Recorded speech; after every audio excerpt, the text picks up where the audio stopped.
Hello and welcome to our viewers here in the United States and around the world. I'm Lynda Kinkade. Good to have you with us.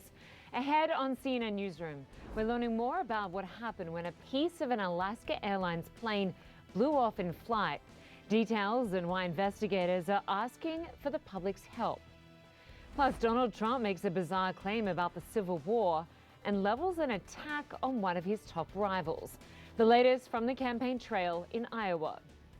And on the third anniversary of the January 6th attack on the U.S. Capitol, the Department of Justice releases new video showing an encounter between a Republican congressman and rioters.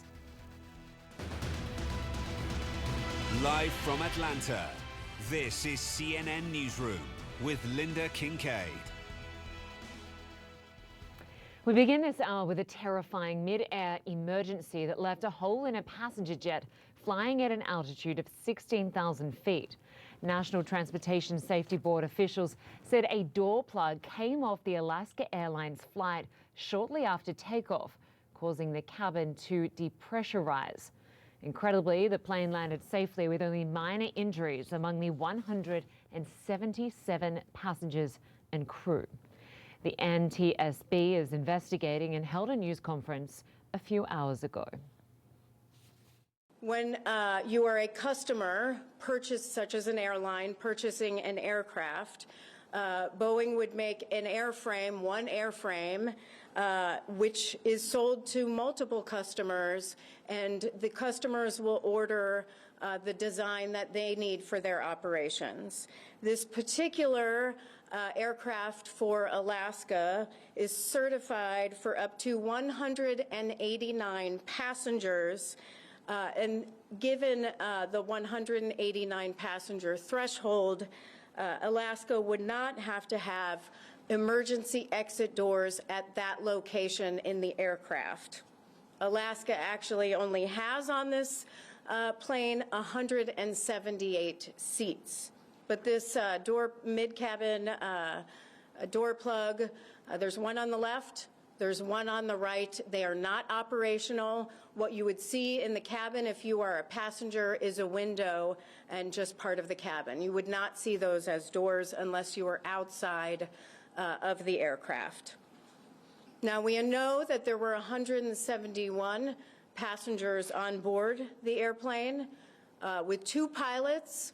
The captain was flying at the time. They also had 4 flight attendants on board. Fortunately, all passengers deplaned. We are not aware of any serious injuries. We are aware of reports of minor injuries. With that said, I imagine this was a pretty terrifying event. We don't often talk about psychological injury, but I'm sure that occurred here. Well, the U.S. Federal Aviation Administration has ordered the temporary grounding of certain Boeing 737 MAX 9 aircraft operated by U.S. airlines or in U.S. territory.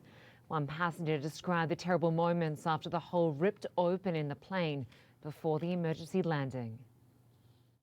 I understand from talking to a lady who was sitting in the row immediately behind where the panel blew out that there was you could see later that there was a 2-window section panel that blew out. It's about as wide as a refrigerator and about 2/3 as high. And she said there was, I guess, a boy and his mother were sitting in that row, and his shirt was sucked off him and out of the plane, and his mother was holding onto him. And she said her own little boy's phone went out, too. Frightening. Well, the NTSB is asking for the public's help finding the missing door plug that flew off that plane. Graham Braithwaite is a professor of safety and accident at the UK's Cranfield University. He joins us live from Cambridge, England. Good to have you with us. Thank you. So what I found quite surprising was that this is a relatively new plane delivered to Alaska Airlines November 11th. What would be your first line of questioning in this investigation? So the investigators will come to this with an open mind, and they will want to look at everything from the manufacture of this aircraft through to its delivery and through to any maintenance that might have occurred at Alaska over the last 2 months. But I think the focus will be, is there anything unusual about the way in which this aircraft was made? And was there anything that might have been missed during the quality assurance processes that inevitably would take place in that manufacturing? And near where that panel blew off, we heard today that seats blew out, some people lost their clothing. The chair of the National Transport Safety Board said this could have been catastrophic had the plane been at cruising altitude. Just describe for us what passengers would have experienced and what could have happened had this flight been further along in its journey. So you can only imagine it was a pretty terrifying experience for those on board. You absolutely don't expect something like this to happen. It is an incredibly rare event, but any decompression is likely to involve a sudden rush of air. There might be a significant change in noise because you now hear the slipstream outside of the aircraft, and those oxygen masks will drop down in front of you as per the safety video, and people will need to put those on. So that's a pretty frightening thing.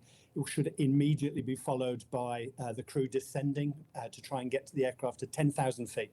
And 10,000 feet is a perfectly breathable altitude. This particular aircraft would have been pressurized as if it was 8,000 feet inside the cabin. The event happened at 16,000 feet. So that's 8,000 feet difference in pressure to equalize through that hole. If this aircraft had been at a cruising altitude up at 35,000 feet, then it would have been much more extreme. And our concern there would be that as the air rushes out very quickly, then passengers sat in that area would be vulnerable. So it's a good reminder that when airlines say keep your seatbelt fastened as much as you can, then that's probably a very sensible thing to do, even though this is such a rare event. Yeah. And Professor, investigators are now calling on anyone who may have seen that part of the plane panel to call in. What could that piece reveal about what may have happened? So the thing that we're referring to is a section that looks about the same size as an aircraft door. So it's known as a plug, and it sits in that door frame. And as explained in the earlier bit of this piece, some customers will choose to put a door there if they've got a very high configuration in terms of passengers. This particular airline just has a plug, so it's got a normal size window in it. And it's the section that's bolted to the aircraft. So if that's gone, they're going to want to have a look at, can we see some fatigue? Can we see some damage? Can we see something missing from manufacturing? The investigators are driven by evidence, and if they can find that piece of physical evidence, it'll help us understand much more clearly what might have gone wrong in this case. And we do know, Professor, that the FAA has ordered the temporary grounding of certain Boeing 737 MAX 9 aircraft operated by US airlines or in the US territory. Do you believe that all airlines globally that use the Boeing 737 MAX 9 do the same? I would imagine that if you are operating the 9 with this plug configuration rather than the door, then an inspection is a very sensible thing to do at this point. And that's what the FAA are requiring. I know United Airlines have already started that inspection process. It takes about 4 to 8 hours in the maintenance hangar to do that. So that inspection is really sensible. One thing we know about the National Transportation Safety Board process is that as soon as they find something that is of concern, and they will feed that directly back through the regulator, the FAA, and they share that around the world. One thing we do in aviation very well is actually share that information. So I know, for example, in the UK, the Civil Aviation Authority has already said that aircraft to fly into UK airspace, any 737 MAX 9 with this plug configuration would need that inspected before they do that. So we're going to take a very, very conservative approach as an industry. Yeah, as you'd expect and hope as a passenger, I'm sure. But when you look at that list of airlines, quite a number impacted, plenty of cancelled flights as a result. We know that today was the planning phase, tomorrow the investigation begins. How long could this investigation take? So I think it could take quite a period of time to understand the full set of contributory or causal factors behind something like that. And we always say that because we want to make sure we get the right answer, not just the fast answer. Now, having said that, that doesn't mean that we have to wait until we do something. So you'll see this conservative approach. The FAA have come forward and grounded that particular element of the fleet, which I think was a very sensible thing to do in the circumstances. As soon as they've got information that allows them to unground them, or a process or an inspection that allows them to unground them, then we'll do that. But I think at this stage of the investigation, Nobody credible would be saying exactly how long it will take to finalise, because we just don't know how far we need to go to understand, was this a one-off, was this an unusual defect, or is this something more systemic? All right, Cranfield University's Graham Braithwaite in Cambridge, England. We appreciate your time. Thank you. Well, former U.S. President Donald Trump is suggesting that the American Civil War